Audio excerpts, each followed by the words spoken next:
Hi hello, நான் உங்களில் நான். இது வாய்ஸ் ஆஃப் பெயின். இது மூவி ரிவ்யூ. ஐயோயோ,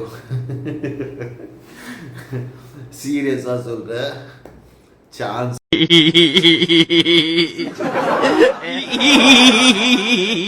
கிடையாது. ரொம்ப தலைவலி இன்னும் போல, உடம்பு வேற சரியில்லை. அப்படி இருந்தோம் toxic. Very interesting, but I don't care. படத்துக்கு போயிருந்தேன். படத்துடைய ஃபுல் ரிவ்யூ பார்க்கலாம். ஃபர்ஸ்ட் ஆஃப் ஆல் எல்லாருமே பேசிட்டாங்க. என் பங்குக்கு நம்ம போகிற போக்கில் ஏதாவது ஒன்று அடிச்சு விடலாமே அப்படின்னு சொல்லி ட்ரை பண்ணியிருக்கேன்.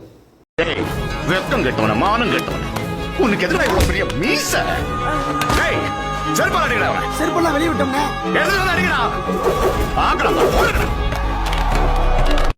சப்ஸ்கிரைப் பண்ண மறக்காதீங்க. சப்ஸ்கிரைப் பண்ணுங்கள். நான் உங்களின் தான். உங்களுடைய வார்த்தை உங்களுக்காக பேசணும். லைக் பண்ணுங்கள், ஷேர் பண்ணுங்கள், கமெண்ட் பண்ணுங்கள். ஃபர்ஸ்ட் ஆஃப் ஆல் டாக்ஸிக் படம் பார்த்தவங்களுக்கு தான் தெரியும் எப்படி இருக்குன்னு சொல்லி. படத்துக்கு போன கதையை சொல்கிறேன். நான் என்ன பண்ணேன், சரி மூவி ரிவ்யூ போடலாம் அப்படின்னு சொல்லி என் கசின் ஒருத்தருக்கு ஃபோன் பண்ணி அவருக்கு ஃப்ரீயாக இருக்கீங்களா, நம்ம நைட் ஷோ போடலாமா அப்படின்னு சொல்லி அவர்கிட்ட கேட்டேன். ஏய், வாயை முன் ஏந்து போட, எதா அசியமாக பேசிட்டு போகிறேன். அவர் சொன்னார், சரி ஓகே போகலாம் அப்படின்னாரு. சரின்னு சொல்லி படத்துக்கு டிக்கெட் வாங்கிட்டு போயிட்டு உக்காந்துட்டோம். எங்கே, சங்கம் தேட்டரில், சென்னையில் இருக்க சங்கம் தேட்டரில் போயிட்டு உக்காந்துட்டோம்.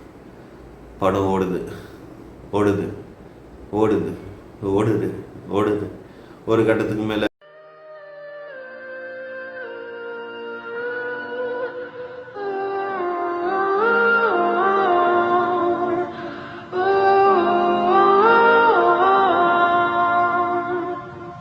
ஐயோப்பா சான்ஸே இல்லைங்க.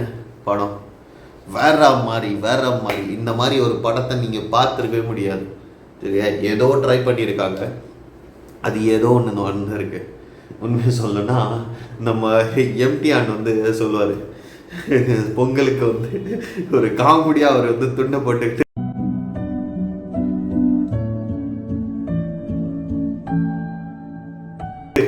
முடிச்சு விட்டாங்கப்பா அப்படின்னு சொல்லுவார். அந்த மாதிரி சக்கரை பொங்கலுக்கு மீன் குழம்பு அந்த மாதிரி அநியாயம் பண்ணி வச்சிருக்காங்க. சாரி, முடியல. சரியா, நான் யஷ் எனக்கு ரொம்ப பிடிக்கும். ஏன்னா கேஜிஎஃப் படத்துலேருந்து அதுக்கு முன்னாடி இந்த கன்னட படத்தில் 2-3 படம் பார்த்துருக்கேன். யஷ் ரொம்ப அருமையான ஒரு விஷயம். அவர் பேசுகிறதெல்லாம் கொஞ்சம் டிஃப்ரெண்ட்டாக இருக்கும். யஷை வச்சு கிளின்னு கிழிச்சிட்டாங்க. இதுதான் ஒன்று. யஷை என்னெல்லாம் பண்ண முடியுமோ, யஷ் யாரெல்லாம் பிடிச்சி போவாங்களோ, இதுக்கப்புறம் எவனுமே சரி எஸ் எல்லாம் பிடிக்காதுப்பா அப்படின்னு சொல்கிறேன்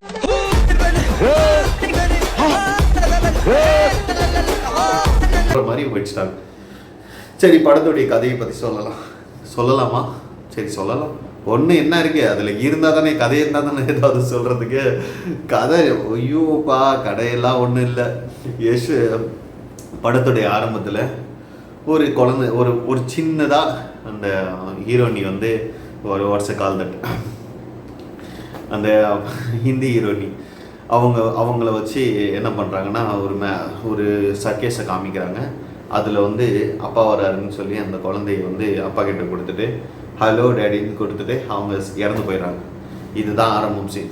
அதுலேருந்து யஷ் அந்த குழந்தையை காப்பாற்றிட்டு போகிறாரு. எங்கே போகிறாரு, அப்படியே அந்த குழந்தைய கூட்டிகிட்டு ஒரு இடத்துக்கு போகிறாரு. அந்த இடத்துல சிகரெட்டை பற்ற வைக்கிறாரு. அந்த டைம் பார்த்து கார் கீழே விழுந்துருது. அந்த குழந்தை அந்த இடத்துல இறந்துருது. இதுதான் உண்மை. அது கடைசியாக தான் தெரியும். ஆனால் அந்த கடைசியாக தெரிகிற அந்த ஒரு விஷயத்த அவ்வளோதாங்க. அந்த குழந்தைய வச்சு தான் படமே. அந்த படத்தை வச்சு அவங்க என்னெல்லாம் பண்ண முடியுமோ எல்லாத்தையும் பண்ணியிருக்காங்க.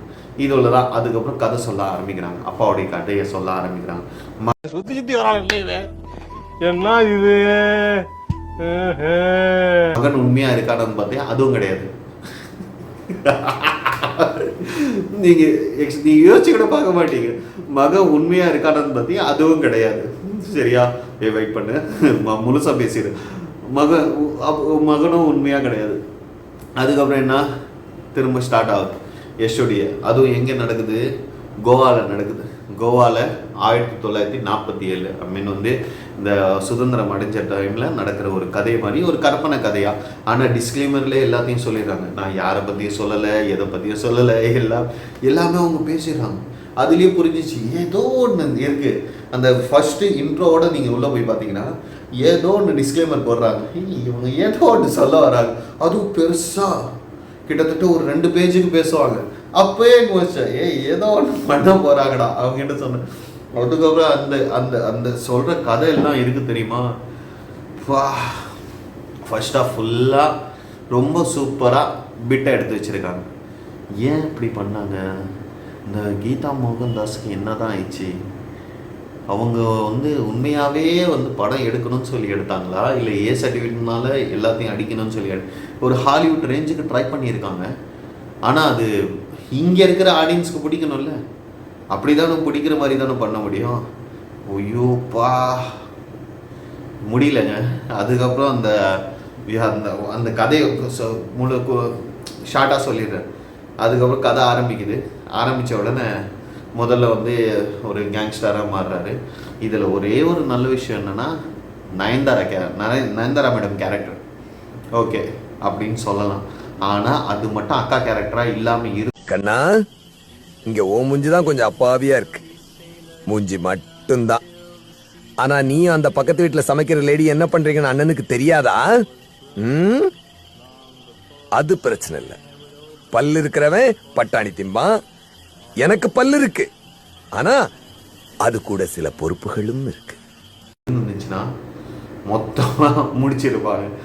ஃபர்ஸ்ட் ஆஃப் ஓரளவுக்கு விறுவிறுப்பாக போகுது ஃபுல்லாக. ஏன்னா எப்போவுமே வந்து ஃபுல்லாக வந்து பிட்டு பிட்டு பிட்டு பிட்டு பிட்டு சண்டை பிட்டு இப்படி போகிறதுனால நமக்கு வந்து எதுவும் தெரியல, பரவாயில்ல போடா அப்படின்னு சொல்லி.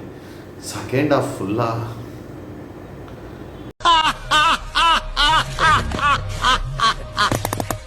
Good job. சங்கீத சொரங்கள் அந்த பாட்டு வரும் தெரியுமா, அந்த மாதிரி வந்து எல்லாரும் தூங்கிட்டு இருக்கும். சரி நானும் இன்ட்ரெஸ்டாக பார்க்குறேன், என்னதான் சொல்ல வரான் கதையில், என்னதான் சொல்ல வரான் போடா மூடிட்டு போடா அப்படின்னு சொல்கிற மாதிரி வச்சு செஞ்சுட்டான். என்னடா பண்ண போகிறான் அப்படின்னு சொல்லி பார்த்தா ஃபைனலாக கிளின்னு கிழிச்சிட்டு அந்த அப்பனும் பையனும் ஒன்று தான். அவருடைய அந்த அந்த பையங்கிறது அவர் வந்து அந்த அந்நியன் படத்தில் ஒரு ஸ்பிட் பர்சனாலிட்டி வரும்ல தெரியுமா, அந்த மாதிரி ஒரு விஷயத்தை வச்சு அவன் கற்பனையாக உருவாக்கிக்கிற ஒரு கதை.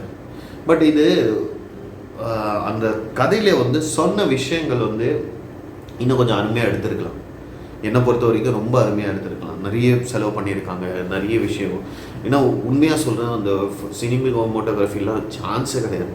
அந்த கதைக்கு அவங்க எடுத்திருக்கிற எஃபர்ட்டு, அவங்க பண்ணியிருக்கிற கிராஃபிக்ஸு, அதுக்கப்புறம் அந்த இடம், இதெல்லாம் வந்து ரொம்ப செலவு பண்ணியிருக்காங்க, ஏகப்பட்ட செலவு பண்ணியிருக்காங்க.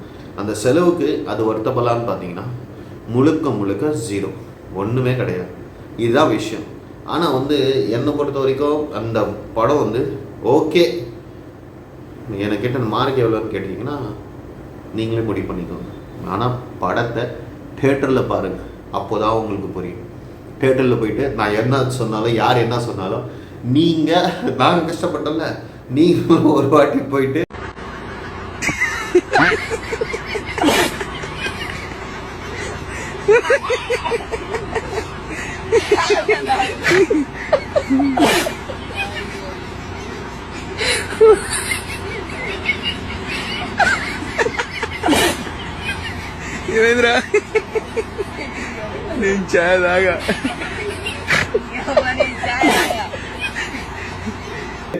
அங்கே